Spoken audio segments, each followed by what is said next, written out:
నాకు కొంతమంది చెప్పారు కానీ అప్పటికి ఆయన రాజకీయాల్లోకి రాలేదు కాబట్టి ఉంటాయి, బిజినెస్ చేసుకునేవాడు. ఏదో కరీంనగర్లో పవర్ ప్లాంట్ ఉండేది, వాళ్ళ వైఫ్ చూసేది, భారతి గారు చూసేవాళ్ళు. అది శ్రీరామ్ కాలేజీలో ఆఫీస్ పెట్టి నేను అక్కడ ఉండేవాడిని. ఒక 3-4 నెలలు అయిన తర్వాత వాళ్ళు న్యూస్ పేపర్ పెడుతున్నాము ఐదేనంటే బతికితారు దేవుడు నాన్న ఈ బాధ్యతలు అని నేను చెప్పాను. నేను నాకు డబ్బులు వద్దు, ఏమొద్దు, ఇది అంటే పని చేయని దానికి డబ్బులు ఎందుకండి ఐదేనంటే లేదు అని చెప్పి ఆ 3 నెలలకి పాపం జీతం కూడా ఇచ్చేసాడు నాకు. ఆయన ప్రాబ్లం ఏంటంటే వినడు ఎవరు చెప్పింది కూడా. అది ఆయనకి ఏంటంటే ఒక ఇంపార్టెంట్ పాయింట్ చెప్తాను, ఇప్పుడు అయిపోయింది కాబట్టి మనం మాట్లాడుకోవచ్చు. ఇతడే ఆయనకి ఆ రోజున అంటే రాజకీయాల్లోకి రాకముందు ఆయనకు 3 శత్రువులు. ఒకటి రామోజీరావు, రెండోది రాధాకృష్ణ, మూడోది రవిప్రకాష్. ట్రిపుల్ ఆర్ అంటామే. Ramoji Rao, Radhakrishna next Ravi Prakash, triple R. వీళ్ళ 3 ఆయనకి పడదు. సో వీళ్ళ 3ది మీరు ఏం చేస్తారంటే మీరు ఇంటర్వ్యూ చేయండి, వేరే వాళ్ళని డమ్మీని పెట్టి వాళ్ళకి ఆ మాస్క్ కదా. అప్పట్లో ఎన్డీటీవీ చాలా ఫేమస్ ఆ షో. అంటే మాస్క్ లా పెట్టుకుంటారు. ఆయన ఒక రామోజీరావు గారు, ఇంకోటి రాధాకృష్ణ గారు, రవిప్రకాష్, 3 వ్యక్తులు మీ ఇంటర్వ్యూ. నేను ప్రశ్నలు అడుగుతుంటే వాళ్ళు ఏం చెప్తారు అనేటువంటి దాని మీద ఇంట్రెస్టింగ్ గా ఒక రోజు 1 hour ప్రైమ్ టైమ్ లో చెయ్యాలి మీరు. కానీ కాన్సెప్ట్ బాగుంది సార్ అది. అంటే ఆయనకున్న ఎప్పుడు బాగానే ఉంటుంది, వ్యక్తిగతంగా వెళ్ళినప్పుడు ఎవరికైనా బాగానే ఉంటుంది. కానీ నేను చెప్పాను ప్రొఫెషనల్ ఎథిక్స్ కావండి, అవి బాగుండదు, అది పద్ధతి కూడా కాదు అని నేను అన్నాను. లేదు అది నాకు ఇదే కావాలి 1 hour ప్రోగ్రామ్. కానీ ఆయన పట్టుదల అనమాట. అది సరే అటువంటి పరిస్థితి రాలేదు, నేను చేయాల్సినటువంటి అగత్యం పట్టలేదు, అది వేరే విషయం. నేను బయటకు వచ్చాను, ఆయన వినే రకం కాదు అని. తర్వాత ఆయన రాజకీయాల్లోకి వచ్చేసాడు, తర్వాత అది వేరే విషయం. అంటే చెప్పినప్పుడు ఏంటంటే జగన్ ఎవరి మాట వినడు, సీతయ్య టైపు అనేటువంటిది మనకు మొన్న ఎలక్షన్సే అర్థమైపోయింది. ఆయన చాలా కాన్ఫిడెంట్ గా ఉన్నాడు మిగతా వాళ్ళందరికంటే. కానీ మరి ఆ కాన్ఫిడెన్స్ ఏమైంది అనేటువంటిది ఇప్పుడు ఆయన జవాబు చెప్పుకోవాలి. రాజశేఖర రెడ్డి గారితో పరిచయం ఉన్నప్పుడు కూడా జగన్ గారితో, రాజశేఖర రెడ్డి గారితో మేమందరం ఉన్నప్పుడు జగన్ చాలా చిన్నవాడు అండి, క్రికెట్ ఆడుకునే బ్యాచ్ టైప్. ఓకే, హెచ్పిఎస్లో ఉండేవాడు. అప్పటి నుంచి తెలుసు నాకు రాజశేఖర రెడ్డి గారితో. అంటే మాకున్నటువంటి అనుబంధం, పరిచయాలు, ఉన్నటువంటి వ్యవహారాలు వేరు. అట్లాగే చంద్రబాబు నాయుడు గారితో కూడా ఉన్నప్పుడు ఒకటండి. వీళ్ళందరిలో కూడా ఒక్క విషయాన్ని మనం గుర్తుపెట్టుకోవాల్సినటువంటి గొప్పతనం అంటే జగన్ కూడా, ఈవెన్ చంద్రబాబు నాయుడు గారు, నేను ఆయన చాలా దగ్గరగా రింగ్ సైడ్ వ్యూ అంటామే, చాలా ఎక్సలెంట్. ఆయన ఫస్ట్ టైం కుప్పంలో కంటెస్ట్ చేసినప్పటి నుంచి నేను చూస్తున్నాను. Is a highly disciplined person అండి, క్రమశిక్షణ. రాజశేఖర రెడ్డి కూడా చాలా మంచి క్రమశిక్షణ ఉన్నటువంటి వ్యక్తి. అంటే ఒకటి ఏంటంటే చంద్రబాబు నాయుడు గారిని నేను చాలా దగ్గర నుంచి చూశాను, టూర్లో కానీ వాటిలో కానీ చాలా దగ్గర చూశాను.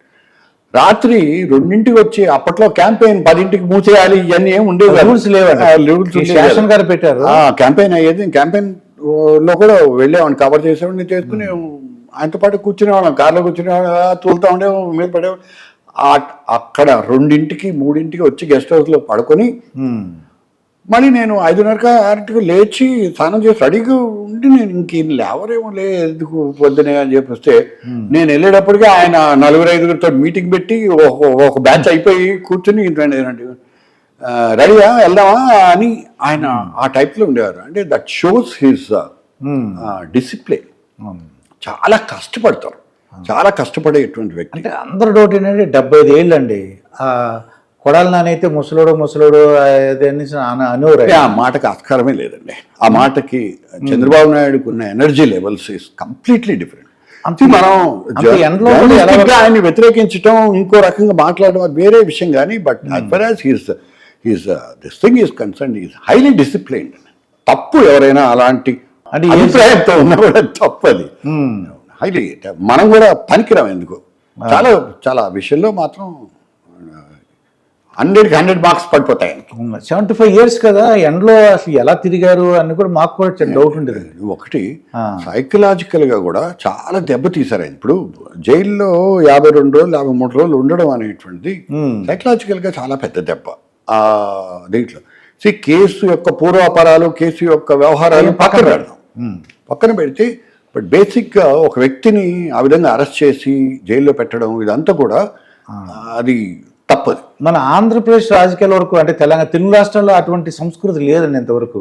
లేదు అంటే ఇప్పుడు ఈ జగన్ సమర్థించే వాళ్ళు కూడా మాట్లాడారు, ఆయన లేడా 16 నెలల పాటు ఆయన జైల్లో ఉన్నాడు కదా, మరి దాన్ని ఎలా అర్థం చేసుకుంటారు అంటే జైల్లో ఉండడం అనేటువంటిది ఎవరికైనా కూడా బాధాకరమైనటువంటి విషయమే.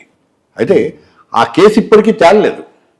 మీరు చూడండి, చంద్రబాబు నాయుడు గారి కేసు తేలలేదు, జగన్మోహన్ రెడ్డి కేసు తేలలేదు, అవును, రేవంత్ రెడ్డి కేసు కూడా తేలలేదు. అంటే మన రాష్ట్రంలో ఉన్నటువంటి ఇద్దరు ముఖ్యమంత్రులు తేలేదు, మాజీ ముఖ్యమంత్రులు కూడా తేలలేదు. సో చట్టం ఆ విధంగా న్యాయ వ్యవస్థ ఆ విధంగా పనిచేస్తుందని అనుకుని ఊరుకోవాలి అంతే. ఇక్కడే ఇంకో మాట సందర్భం కాబట్టి చెప్తున్నాను, అంటే ఆరోగ్యం అదంతా పక్కన క్రమశిక్షణ ఇవన్నీ ఒకటి పెడితే ఇక్కడ ఏంటంటే మాట్లాడాల్సింది ఏంటంటే సిబిఐ గురించి. ఇప్పుడు సిబిఐ గురించి ఫర్ ఎగ్జాంపుల్ మీకు ఒకటే లాస్ట్ మాట నేను చెప్తాను, నేను ఏంటంటే ఇది చాలా మంది పట్టించుకోవట్లేదు.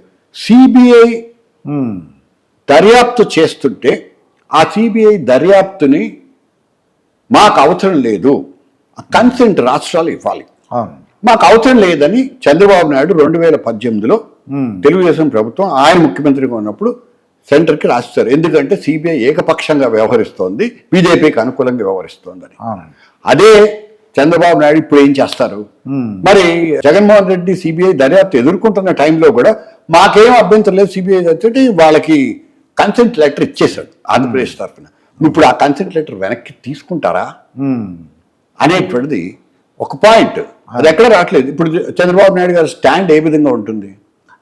వెయిటింగ్. అంటే ఇప్పుడు ఏమవుతుందంటే అప్పుడున్న పరిస్థితులకి ఆయనకి అనుకూలంగా లేవని సిబిఐ వద్దని అన్నారు. ఇప్పుడు మరి జగన్మోహన్ రెడ్డి గారి మీద కేసులు ఉన్నాయి కాబట్టి రావచ్చు అని అనుకున్నాను. అది నేను అదే అంటున్నాను దుర్గాప్రసాద్, వంటం చేసి మీకు అనుకూలంగా రాజకీయంగా అనుకూలంగా ఉన్నప్పుడు ఒక మాట, రాజకీయంగా అనుకూలంగా లేనప్పుడు ఇంకో మాట మాట్లాడటమే తప్పంట నేను. సో ఇప్పుడు ఆయన ప్రభుత్వమే, ఆయన షరతులతో కూడుకున్న ప్రభుత్వం కాదు ఇది, ఆయన ప్రభుత్వం, ఆయన భాగస్వామి దాంట్లో, ఆయన మంత్రులు ఉన్నారు దీంట్లో. మరి ఆయన మంత్రులు ఉన్నారు కాబట్టి ఆయన ప్రభుత్వం కాబట్టి సిబిఐ మీద నమ్మకం ఏర్పడిందని మనబోటి వాళ్ళు అనుకోవాలా అని. ఇక వీళ్ళు శ్వేతపత్రాలని చెప్పి చూస్తారండి. అంటే పవన్ కళ్యాణ్ గారు వచ్చారు, పవన్ కళ్యాణ్ గారి పాత్ర కూడా ఒకసారి చెప్పండి సార్, మీకు ఏమనిపించింది? అంటే మీరు 43 సంవత్సరాలు ఉన్నారు, ఇటువంటి మెంటాలిటీ ఎదురుగా ఎప్పుడు చూసారా? ఒకటి, పవన్ కళ్యాణ్తో నాకు వ్యక్తిగతంగా ఎటువంటి పరిచయం లేదండి. చిరంజీవి గారితో అంటే కొద్ది గొప్ప ఉంది కానీ, బట్ పవన్ కళ్యాణ్ గారితో నేను ఎప్పుడు ఎన్నిసార్లు ఇంటర్వ్యూ అడిగినా ఆయన ఇవ్వలేదు, నేను వదిలేశాను. సరే, ఆయన ఇంటర్వ్యూ ఇవ్వకపోవడం అనేటువంటిది వాళ్ళ పర్సనల్ చాయిస్ అది. సో మనం ఎన్నిసార్లు అడిగినా ఇవ్వలేదు. చూడడానికి ఆయన అంటే ఎక్కడ నెగ్గాలి ఎక్కడ తగ్గాలో ఏ ఉన్నాయండి అవన్నీ. నేను ఏం అనుకోనండి. ఇవన్నీ మాటలు మాట్లాడుకో, ఎక్కడ నెగ్గాలో ఎక్కడ తగ్గాలో ఇవన్నీ పక్కన పెట్టండి. రాజకీయంగా ఆయనకి ఒక రకమైనటువంటి పరిస్థితుల్లో ఆయన ఓడిపోయారు. ఒకటి మాత్రం నిజం ఏంటంటే పట్టుదల. అది కేవలం 6% ఓట్లతోటి, మరి వాళ్ళ అన్నయ్యకి 15% ఓట్లు వచ్చినాయి కదా, 18 సీట్లు వచ్చినాయి కదా, ఆయన వదిలిపెట్టి వెళ్ళిపోయారు రాజకీయాల్ని. ఈయన 6% ఓట్లు వచ్చి ఒక్క సీటు కూడా లేకుండా ఆ ఉన్న ఒకడు కూడా పోయి, మరి ఎంత అవమానకరమైనటువంటి పరిస్థితి. 2 చోట్ల ఓడిపోయి తను వ్యక్తిగతంగా ఓడిపోయినటువంటి వ్యక్తి ఇన్ని సంవత్సరాలు నడిపించడం అనేటువంటిది definitely it's a plus point. Definitely ఆ పట్టుదల ఉండడం అనేటువంటిది అందరికీ సాధ్యం కాదు. అది అవునండి, రాజకీయాల్లో ఒక్కసారి కొట్టిన తర్వాత కింద పడిన తర్వాత లేవడం అంత ఈజీ కాదండి. That is what is we should appreciate in Pawan Kalyan's aspect.